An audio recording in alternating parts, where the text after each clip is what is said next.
Hello student, welcome to our YouTube channel commerce efficiency. आज की class में start करेंगे नया chapter books of original entry यानी कि जर्नल।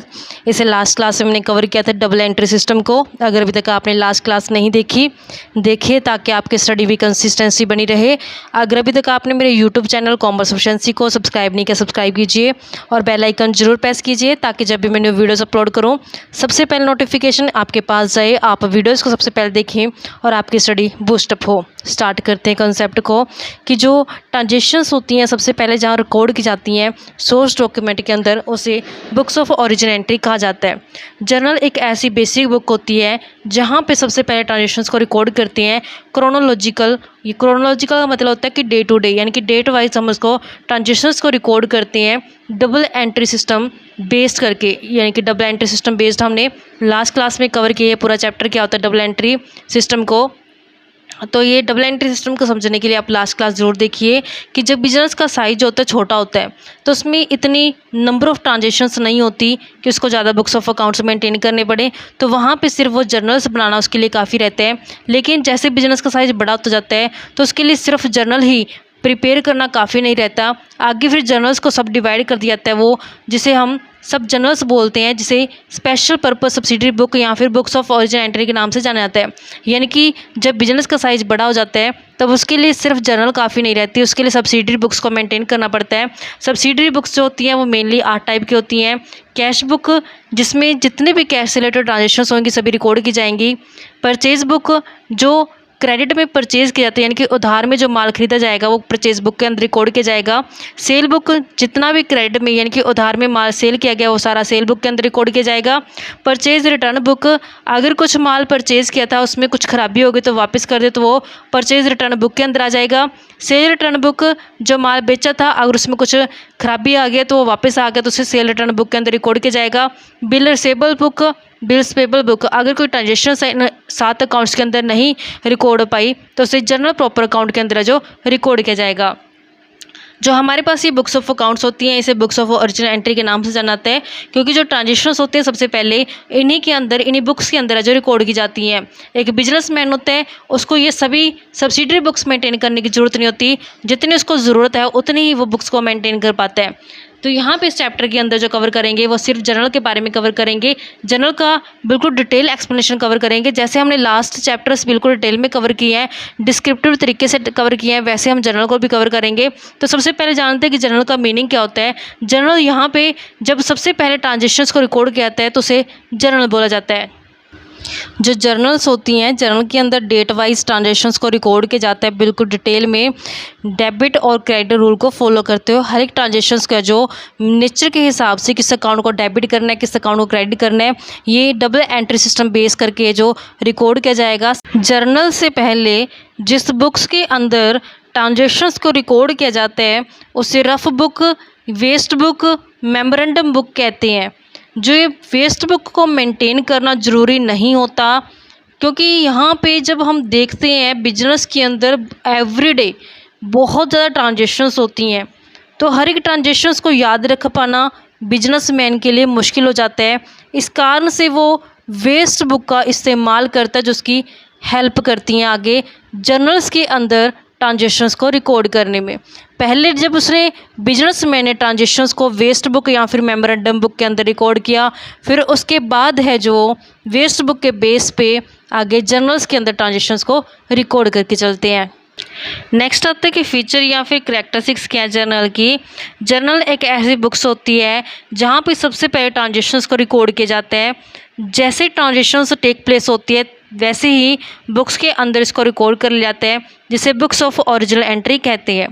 जर्नल एक ऐसी बुक होती है जैसे प्राइमरी ओरिजिनल एंट्री जिसे बोलते हैं, जिसके बेस पे आगे फर्दर ट्रांजेक्शन्स को ट्रांसफ़र कर दिए जाते हैं लेजर अकाउंट के अंदर। यानी कि पहले जर्नल बनाई जाती हैं, जर्नल्स के अंदर ट्रांजेक्शन्स को रिकॉर्ड किया जाता है, फिर जर्नल के बेस पे आगे लेजर्स अकाउंट जो प्रिपेयर किए जाते हैं। जो जर्नल होती हैं ये डेली अकाउंट्री रिकॉर्ड रखे जाते हैं, यानी कि हर रोज़ का ट्रांजेक्शन जितनी डेली होती हैं उन हर एक ट्रांजेक्शन्स का जर्नल के अंदर रिकॉर्ड किया जाएगा। जिस दिन ट्रांजेक्शन हुआ उसी दिन उसको रिकॉर्ड कर लिया जाएगा। जो ट्रांजेक्शन्स होते हैं उनको रिकॉर्ड किया जाता है क्रोनोलॉजिकल ऑर्डर के अंदर, यानी कि डेट वाइज हम उसको रिकॉर्ड करते हैं। क्रोनोलॉजिकल का मतलब होता है जैसे 1 2 3 4 5 इस तरीके से, यानी कि डेट वाइज है जो ट्रांजेक्शन्स को रिकॉर्ड किया जाता है। Maintain the identity of each transaction, हर एक ट्रांजेक्शन की आइडेंटिटी को मेंटेन की जाता है। कंप्लीट पिक्चर रिकॉर्ड की जाती है उसी दिन जिस दिन वो ट्रांजेक्शन जो होती है। जनरल रिकॉर्ड जो होते हैं वो दोनों ही साइड को हम रिकॉर्ड करके चलते हैं, डेबिट साइड भी और क्रेडिट साइड भी। जो ट्रांजेक्शन्स की दोनों ही टाइप को हम रिकॉर्ड करके चलते हैं। कौन से अकाउंट को डेबिट करना है, कौन से अकाउंट को क्रेडिट करना है, ये प्रॉपर तरीके से हम फॉलो करते हैं। नरेशन को भी हम लेके चलते हैं। नरेशन होती है कि जब भी ट्रांजेक्शन्स टेक प्लेस करती है तो उसके एक्सप्लेनेशन दी जाती है कि जो ट्रांजेक्शन्स है किस अकाउंट को डेबिट किया गया है, किस अकाउंट को क्रेडिट किया है, तो उसका रीज़न क्या है, तो नरेशन के अंदर जो एक्सप्लेन किया जाता है। सिंगल जर्नल एंट्री जो होती है उसके अंदर हम एक से ज़्यादा ट्रांजेक्शन्स का जो रिकॉर्ड कर सकते हैं, एक से ज़्यादा अकाउंट्स को रिकॉर्ड करते हैं। ऐसी एंट्री को कंपाउंड एंट्री बोलते हैं। नेक्स्ट आता है कि फंक्शंस क्या है जर्नल के, यानी कि जर्नल का काम क्या होता है। क्रोनोलॉजिकल यानी कि डेट वाइज रिकॉर्ड को मेंटेन करना, एनालाइज करना, हर एक ट्रांजेक्शन्स को डेबिट और क्रेडिट एस्पेक्ट है जो दोनों देखे जाते हैं। नेक्स्ट फंक्शन कहते हैं कि जब लेजर्स अकाउंट के अंदर पोस्टिंग की जाती है तो उसके लिए जर्नल बेस का काम करती है। आइडेंटिफाई किया जाता है हर एक ट्रांजेक्शन्स को ताकि कंप्लीट रिकॉर्ड रखा जाए हर एक ट्रांजेक्शन का एक ही जगह पे परमानेंट बेस पे। एडवांटेजेस क्या है जर्नल के, सबसे पहला एडवांटेज आता है कि जैसे ही ट्रांजेक्शन्स बिजनेस के अंदर हो जाती है वैसे उसको साथ के साथ रिकॉर्ड कर लिया जाता है। तो यहाँ पे ट्रांजेक्शन्स को भूलने के जो चांसेस होते हैं वो कम हो जाते हैं। ओमिशन होता है भूल जाना, यानी कि जैसे ही ट्रांजेक्शन बिजनेस के अंदर हुई है वैसे उसको रिकॉर्ड कर लिया गया, तो यहाँ पे ओमिशन के चांसेस जो खत्म हो गए हैं। नेक्स्ट एडवांटेज आता है कि जितनी भी ट्रांजेक्शन्स होते हैं जर्नल के अंदर वो रिकॉर्ड की जाती हैं क्रोनोलॉजिकल ऑर्डर के अंदर। क्रोनोलॉजिकल ऑर्डर होता है कि डेट वाइज हर एक ट्रांजेक्शन को रिकॉर्ड किया जाता है कि जब जिस ट्रांजेक्शन की जरूरत पड़ती है तो उसको पार्टिकुलर प्लेस के ऊपर है जो लोकेट कर लिया जाता है, क्योंकि हर एक ट्रांजेक्शन डेट वाइज रिकॉर्ड की गई है। हर एक ट्रांजैक्शन के डेबिट और क्रेडिट एस्पेक्ट को देखा जाता है, फिर उसके बाद जर्नल को पोस्ट कर दिया जाता है लेजर अकाउंट के अंदर। हर एक ट्रांजैक्शन जर्नल के अंदर जो रिकॉर्ड की जाती है उसकी नरेशन भी रिकॉर्ड की जाती है। नरेशन का मतलब होता है कि उसकी ब्रीफ एक्सप्लेनेशन कि अगर एक अकाउंट को डेबिट किया गया या क्रेडिट किया गया है तो किस कारण से किया गया, तो उसके नरेशन की हेल्प से पता चल जाता है। तो यहाँ पे जब पोस्ट किया जाता है जर्नल को लेजर के अंदर तो यहाँ पे बिना एक्सप्लेनेशन के रिकॉर्ड करना मुश्किल हो जाएगा।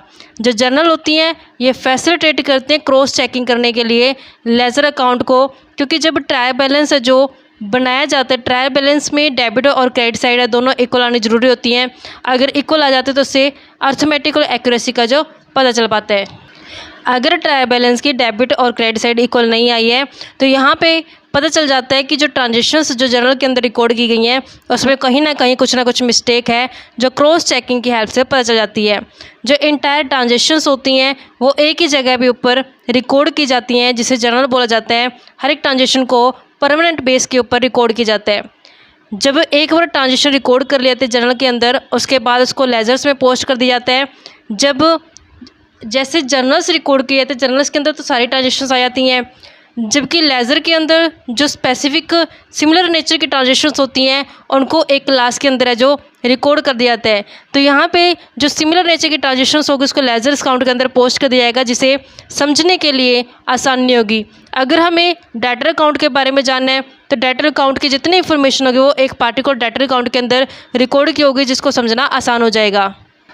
लिमिटेशंस क्या आती है, कमियां क्या आती है जर्नल की, कि जब नंबर ऑफ ट्रांजेक्शन ज़्यादा हो जाती हैं तो वहाँ पे सिर्फ जर्नल काफ़ी नहीं होती है, सब्सिडरी बुक का भी सहारा लेना पड़ता है। जैसे परचेज बुक बनाना, सेल बुक बनाना, BR बनाना, जैसे बिल रिसेबल बोलते हैं, जिसे बिल्स पेबल अकाउंट बोलते हैं। ये अपने अभी पढ़े थे इस क्लास में स्टार्टिंग में कि सब्सिडरी बुक होती हैं 8 टाइप की होती हैं, 8 टाइप की बुक्स मेंटेन करनी पड़ती हैं अगर बिजनेस के अंदर नंबर ऑफ ट्रांजेक्शन है जो बढ़ जाती हैं। कहते हैं बहुत सारी ऐसी ट्रांजेक्शन्स होती हैं जो रिपीटेड नेचर की होती हैं, यानी कि रिपीट नेचर की होती हैं, बार बार रिपीट होती रहती हैं। अगर सभी ट्रांजेक्शन्स को रिकॉर्ड कराया जाए जर्नल के अंदर, इसमें डेबिट और क्रेडिट किया जाए सेम अकाउंट को, तो यहाँ पे बार बार डेबिट क्रेडिट करने से क्या होता है कि यहाँ पे बल्कि हो जाते हैं, लेंथी हो जाता है procedure, it involve repetitive posting labour. तो यहाँ पे जो टाइम होगा वो ज़्यादा लग जाएगा, टाइम कंज्यूमिंग प्रोसेस है जो ये हो जाएगा। अगर कैश बैलेंस को जानना है, हर रोज़ का कितना कैश बैलेंस आ रहा है, कितना कैश जा रहा है, तो यहाँ पे कैश ट्रांजेक्शन है जो रिकॉर्ड की जाती हैं अलग से कैश बुक के अंदर। तो यहाँ पे कैश ट्रांजेक्शन है जो उसको जर्नल के अंदर रिकॉर्ड करने की ज़रूरत नहीं पड़ती। लास्ट इसकी लिमिटेशन कहती है कि जर्नल है ये ज़रूरी इन्फॉर्मेशन को प्रॉम्प्ट बेस पे प्रोवाइड नहीं करवाती। अब इसका फॉर्मेट क्या आता है जर्नल का? जो जर्नल का फॉर्मेट होता है, सबसे पहला कॉलम आता है डेट का, उसके बाद आते हैं पार्टिकुलर्स, फिर आते हैं लेजर फोलियो, फिर आती है डेबिट अमाउंट, फिर उसके बाद क्रेडिट अमाउंट। तो यहाँ पे जो फर्स्ट कॉलम होता है डेट कॉलम, डेट के अंदर ये सबसे पहला कॉलम होता है जिसके अंदर ट्रांजेक्शन्स रिकॉर्ड किए जाते हैं अकॉर्डिंग टू डेट।